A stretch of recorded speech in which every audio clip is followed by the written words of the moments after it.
So I'm going to start with just a little personal history. I went to French Immersion, Golda Meir, Morris Middle School, and Rufus King High School, phenomenal Milwaukee Public Schools. And probably my least favorite topic of study during all that time was history. And I think because the way that history was taught in classrooms did not incorporate the ideas that Rob just had. I didn't hear youth in it. It had nothing to do with my locality. The long Black freedom struggle was often in the book you never got to. Um, and so for me, I wasn't that interested in history growing up, and it was only until I started learning stories locally in Milwaukee, predominantly from people and community members, that this changed my whole life. And this story of the NAACP Youth Council, of the Commandos, of Vel Phillips, of Father Grappi, I knew just a tiny little shred of it.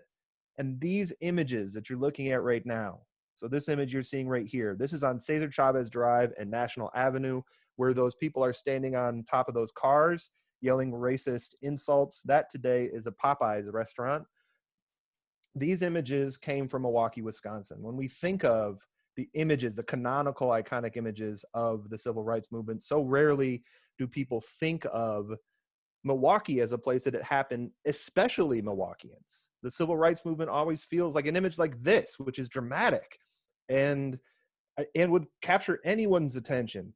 We do not think of these kinds of images as originating from our own city. So I just wanted to share a few images, and this even too, the Black freedom struggle in Milwaukee also influenced the Brown freedom struggle in Milwaukee, and activists in the late 60s and early 70s, labor activists like Jesus Salas and others, and they're organizing. So this wasn't just a little thing. That the tendrils and the roots that have spread out from Milwaukee's open housing marches continue to this day, and particularly in that time. So we are going to start kind of at the beginning here, building off of the framing elements that Rob said, and we need to first establish the law that need to be changed. Spoiler alert, it's here in this image. But after World War I, and then increasingly after World War II, Milwaukee's Black population went from very low, maybe about a few thousand people, up to nearly 100,000 in the span of a really short period of time. You had droves of African American families moving up to the north, in particular Milwaukee, for opportunity.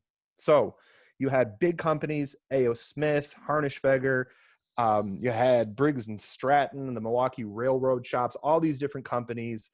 There was so much opportunity in Milwaukee. You'd hear families get down to Chicago and they'd say, keep going up to Milwaukee.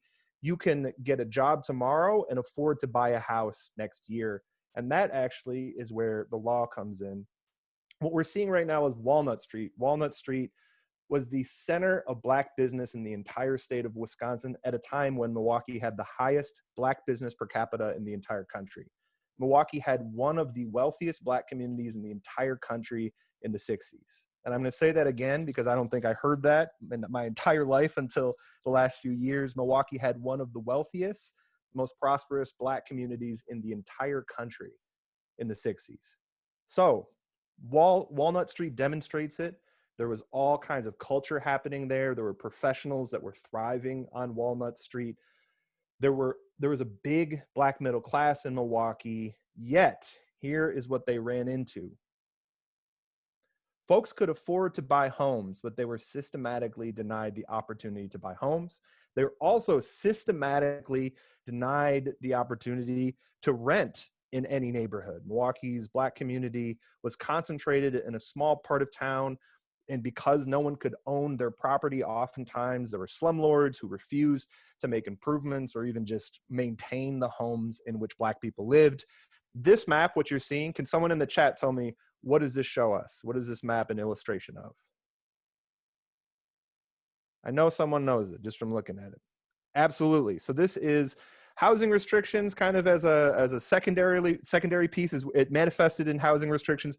This is a redlining map. So all the neighborhoods that you see that are red here are ones where insurance companies, banks, anyone creating a financial product were told not to do business because it was hazardous.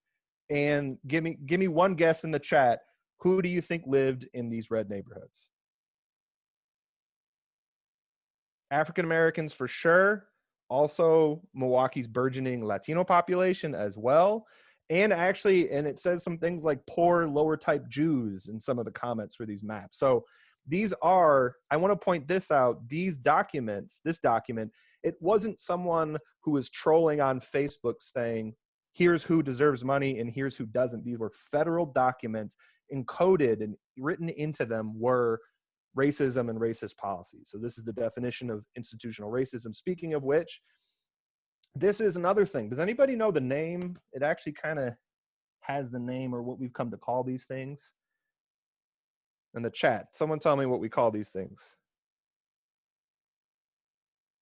Sundown towns, yes, that this is sort of one of the artifacts of what came to be sundown towns. So covenants, that's exactly right. So Adam, racially, after you do this restrictive covenant, I'm going to talk a little bit about sundown towns for us. for sure. This is just one example. This is one of the first examples. This is the first example in Wauwatosa of a racially restrictive covenant.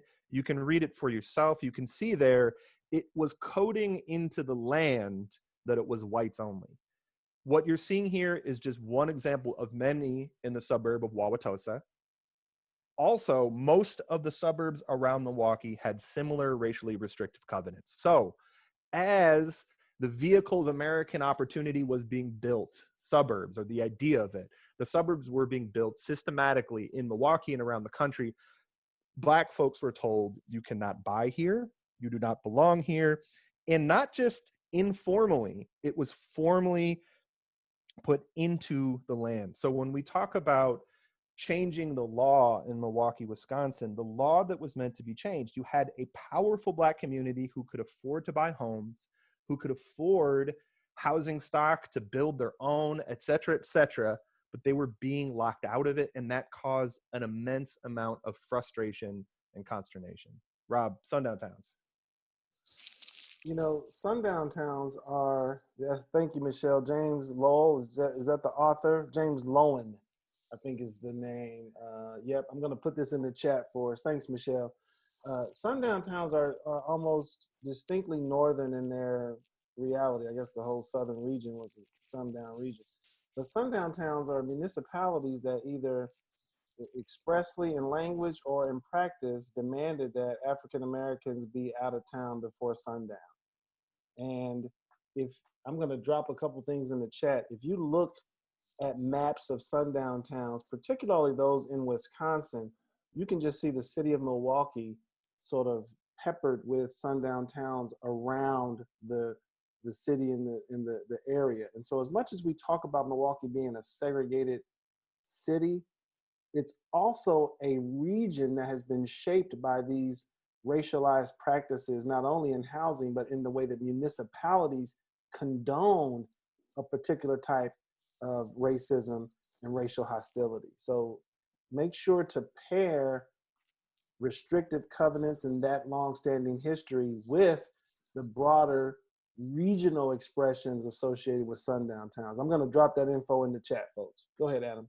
All right, we are now, I think we're at the good part. So we have established that in Milwaukee, there was a growing, largely quickly growing and wealthy Black community who had power, who was being frustrated. So enter, I have 4 introductions to make for you here before we get to the actual marches. The first is Milwaukee's NAACP Youth Council. Through the 40s and 50s, this had really been kind of an honor society of young people training to be good adults, be good professionals, but they were watching TV, reading the newspaper, and seeing the civil rights movement, some of the local movements that were being described previously, and said, you know what, we have problems here in Milwaukee, let's do something to it. So the youth council started mobilizing, they started picketing, they started protesting, organizing boycotts. They had an advisor named John Gibbons, who was a Black man from Milwaukee, who served in the military, was actually stationed in France, treated really well. And then when he moved back to Milwaukee, was disrespected again. So he saw the need to make change in his own hometown as an advisor. He was taking the will of the youth council and saying, you know what, let's do this. The changes that you guys want, we should make them. 1965, they got a second advisor who's pictured in this image. So what I want to show you all, or what I want to ask you all to do right now, is in the chat. This is a lightning round. We don't have a ton of time right now. Is tell us some of the who, what, why, when, where, how of this picture. So what are you seeing? And let's start with who. So just share, who are you seeing, what age, etc. All right, we see young people. Give me a little bit more on that. You see Father Grappi. Okay, we already got at the rave. That's Niccolo Adorato there. How old do you think those young people are? Give me some specific age guesses. 14, 16, late teens, high school. That is probably exactly right. A lot of the youth council members were in high school and middle school and actually even in grade school. So that young man standing in front, if you work in high school, that probably looks exactly like one of the students might be sitting in one of your desks. You can see he's holding that NAASB Youth Council picture. What do you think they're protesting? What is the protest about?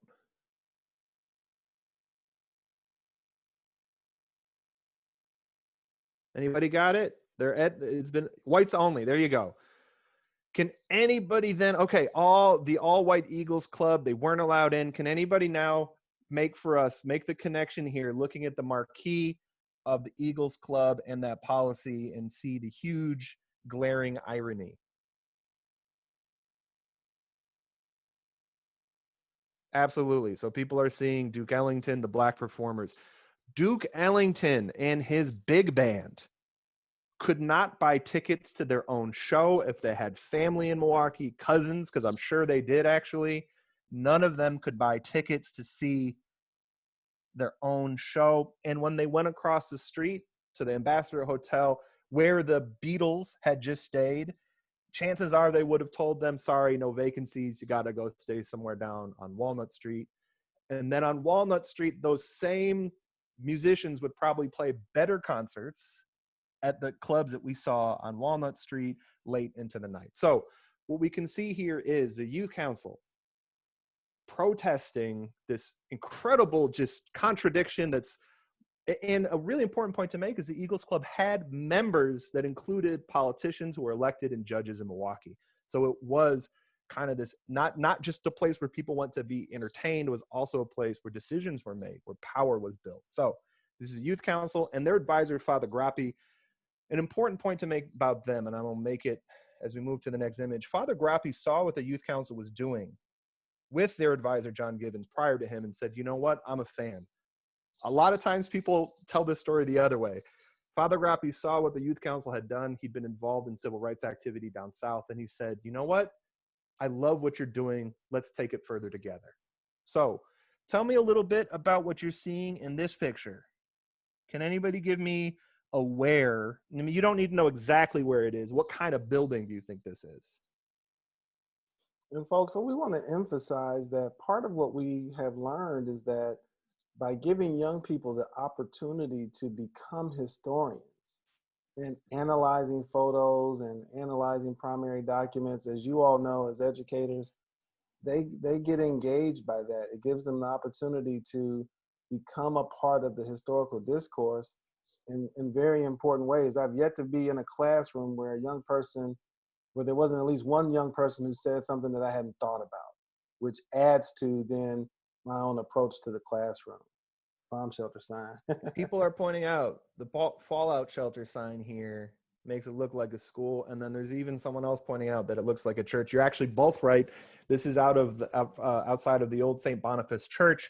They were the Catholic Church forbade the youth council from having a freedom school. So Father Grappi and the youth council protested their own home to be allowed to do what they want. I think this underscores another important point is look at these dudes. How old do you think these guys are? 8. I would say, I mean, even younger than that. They're dressed like they're 50, right? Like they could be like 5. Like this guy, look at this. The photo bombing is not new. She knows exactly what she's doing. He does not know what's happening. So this I think points to a point that Rob made in the framing, that the youth council was really young. This was a young group of people. They were audacious, and yeah, they didn't make all the calculations of what's practical. They were thinking about what's right. So Father Grappi and the youth council also joined Lloyd Barbie in some of the legal challenges he was making to school segregation and MPS. So there's, I mean, we got to keep moving. There's plenty we could do.